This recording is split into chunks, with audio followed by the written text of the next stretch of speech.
For our first day at Arches National Park, we hiked as many short trails as possible, including the famous Delicate Arch, Park Avenue, Double Arch, and so much more.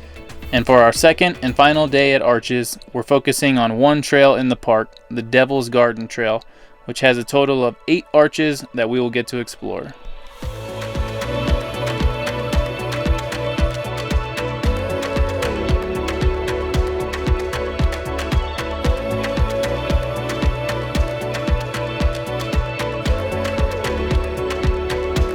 Besides the Delicate Arch Trail, Devil's Garden is what we were most excited to do while here at Arches.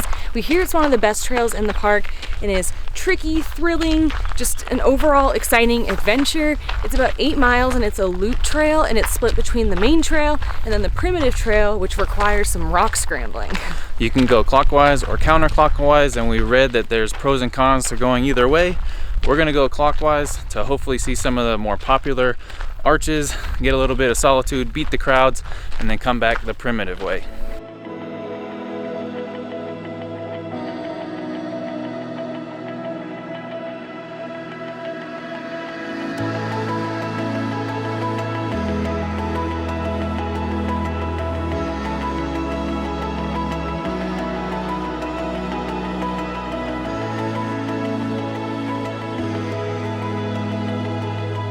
This trail starts out hot, only 5 minutes into the trail and we're already coming upon 2 named arches.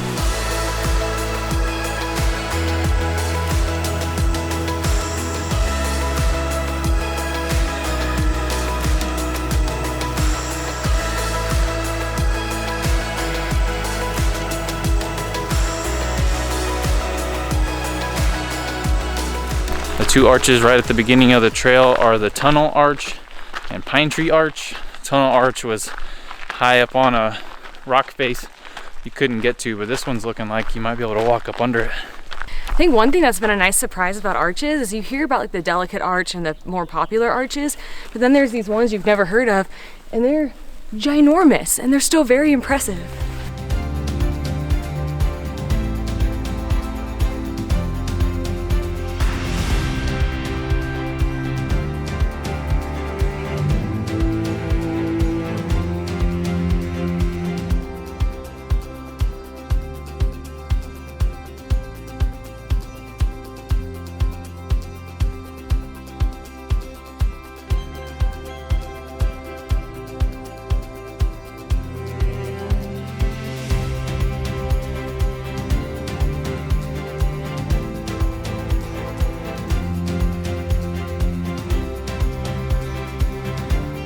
Our deer count is up to 11 now this morning. We've seen so many deer. We see deer all the time in Texas, but for some reason it's extra exciting to see them on trails. They're so cute.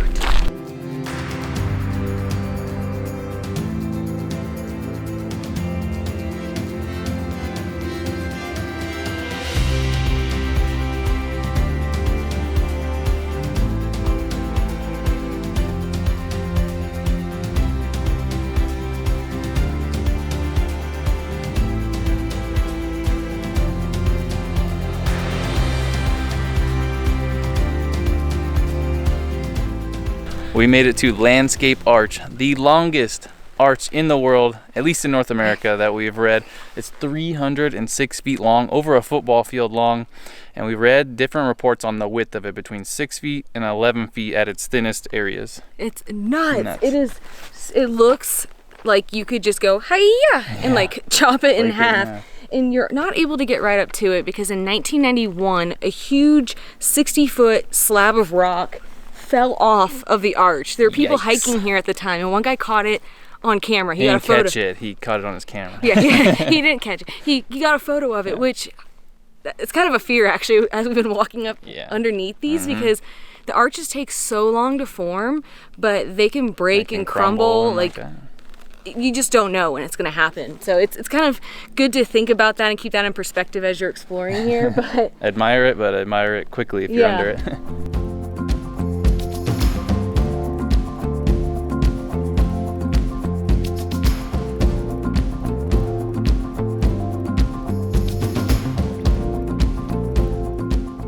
So once you're done admiring the landscape arch, you can keep going on a trail. It's called a primitive trail. This will take you clockwise around the loop, and it'll take you to tons more arches.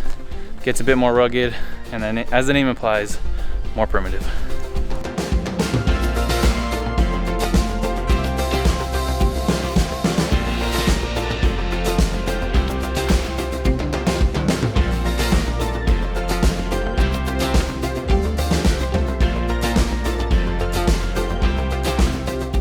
So apparently going through that stretch there, we went by where Wall Arch was. In 2008, it unfortunately fell.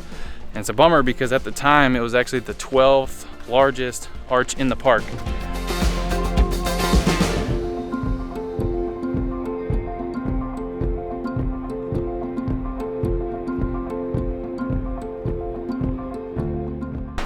This is huge. I thought this was just like a little cove. It kind of first looked like just like a cozy cove at someone's house with a Christmas tree set up. And you walk back and it's...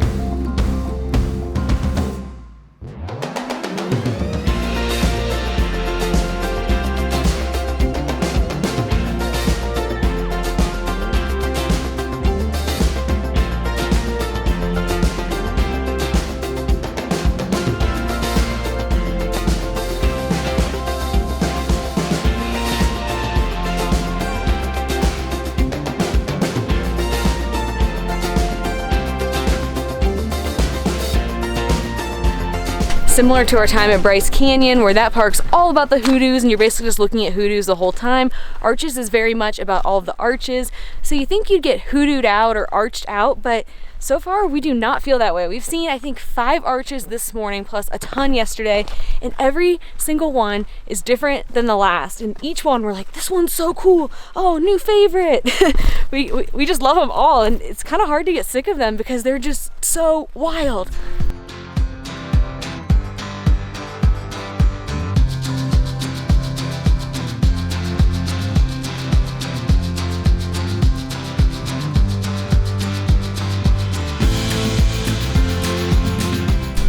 Awesome.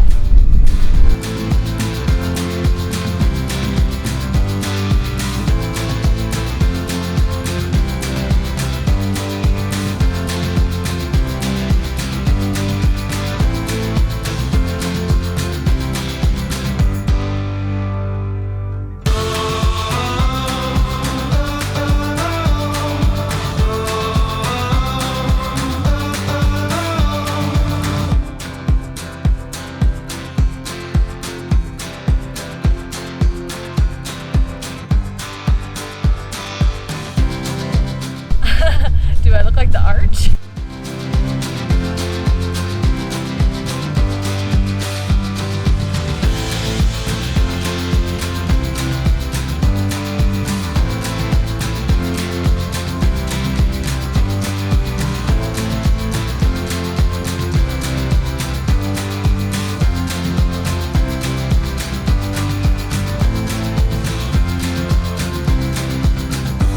We thought Dark Angel was an arch, so we get here and we're like, where is it, where is it? Then we realize it's this really tall, crazy rock in front of us that kind of has some dark colors to it, which is why I think it's the Dark Angel.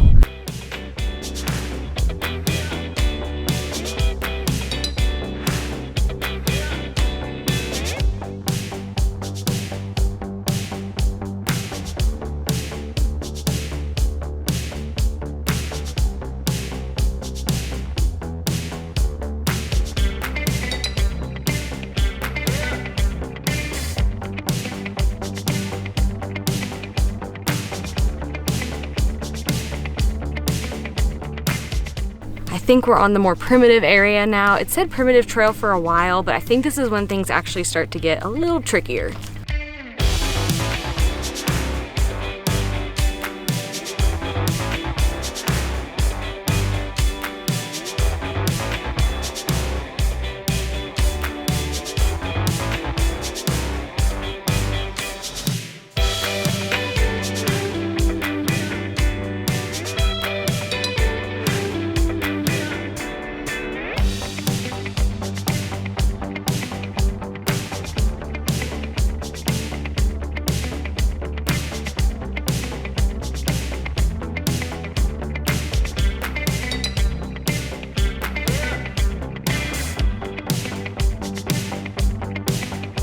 this section was a bit bit of exciting. Yeah, no, it really wasn't that bad, but you do have to kind of climb down this, I wouldn't say sheer wall. Slick rock. Yeah. Yeah. I don't know. I thought it was really fun. The shoes were pretty grippy on the rock though, so it wasn't horrible.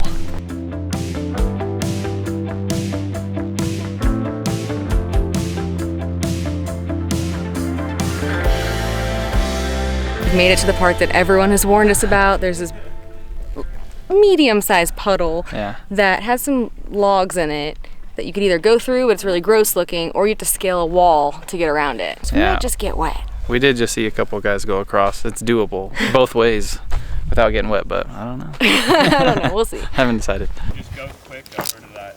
Get to there. Fine. Yeah, it's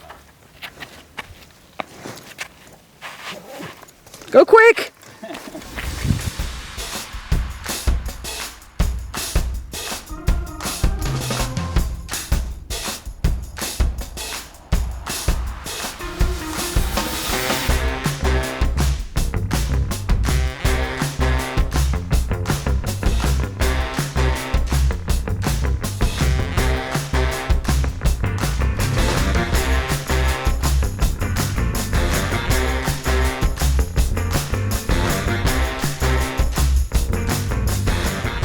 It's like a dirty version of the Narrows. Well, we took the easy way out and just went in the water. Yeah. I think most people are scaling the wall. It's just so slick. Yeah. And we saw multiple people almost slide down into the water. Yeah. So we figured some squishy shoes. It's nice and sunny. They'll dry fast. It was refreshing to walk through for me. Yeah, it actually kind of felt good. It's pretty hot out, but it was kind of dirty water. I do feel I do feel like I had like a loser for not scaling it, but you can do it. We saw several people do it. You gotta send it and go for it. You know, but at the end of the day, just do what you feel most comfortable with. We felt safest going in the water, so that's what we did. And if everyone else does it a different way, at least we did it safely. That's what I'm telling myself.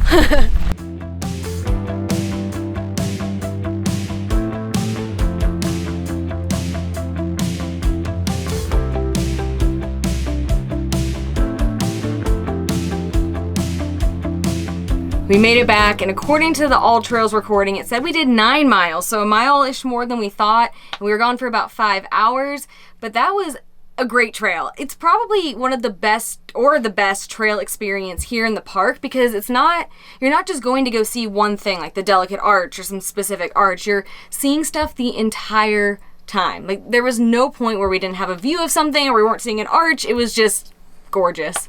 Yeah, it was a very awe-inspiring and, like you said, immersive experience. Learning about the park over the last couple of days, you hear about how the arches are formed, and you hear things like 300 million years ago this happened, and 100 million years ago, and so now we're seeing the result of that. And this is kind of deep, but we're kind of we're lucky to like see that and see this like little snapshot in time and be able to walk amongst the fins and the arches and all this stuff. It was very, very cool. They take so long to form. Exactly. But then they can come crumbling down, So or have fragile. pieces break off at any point. So we just feel lucky that we were able to experience this and just experience this park and see this piece of history and science and nature before one day it's not here, which would be really sad. On that sad note, well, to continue the sad news, that was actually our last thing we're doing here at Arches National Park. We loved the park way more than we thought we would, to be honest. We were nervous, like all the popular ones like Yellowstone, things like that, all the classic national parks, we were nervous it wasn't going to live up to the hype, but just like Yellowstone, it lived up to the hype and it exceeded it. It was awesome. Absolutely. And we're now officially done with the Mighty 5 national parks, but not really, because we have one more area of another park we're going to go explore, but first we're going to celebrate with some ice cream.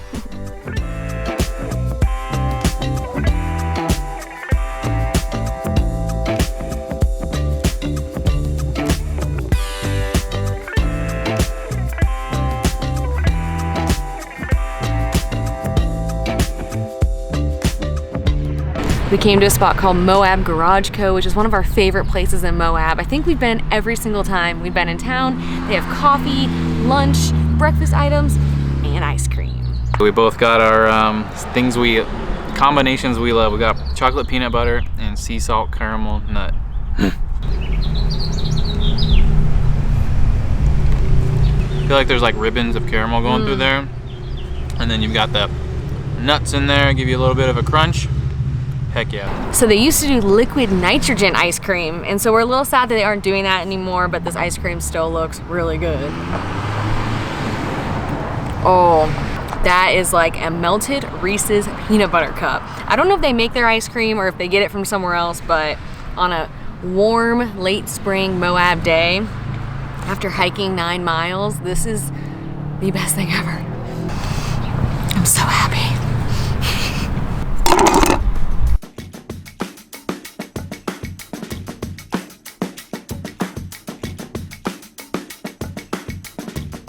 Look who's driving the van. This is a very rare occurrence. As we mentioned earlier, we've now officially been to all of the Mighty 5 Utah National Parks, but we're currently driving to a different area of Canyonlands called the Needles District.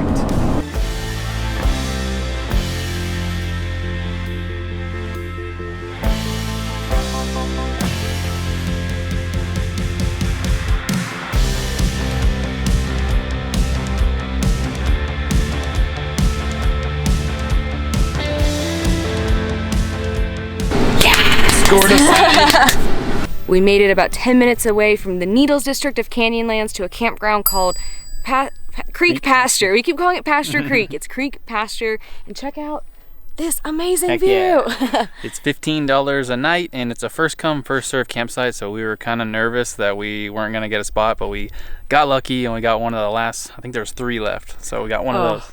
We were so nervous, but we are so pumped. We're gonna enjoy more of the campsite tomorrow, but for tonight, we're just gonna make dinner, go to bed early, get out of the sun. Probably 7 p.m. Get out of this brutal sun because we have a really long hike in the Needles District tomorrow.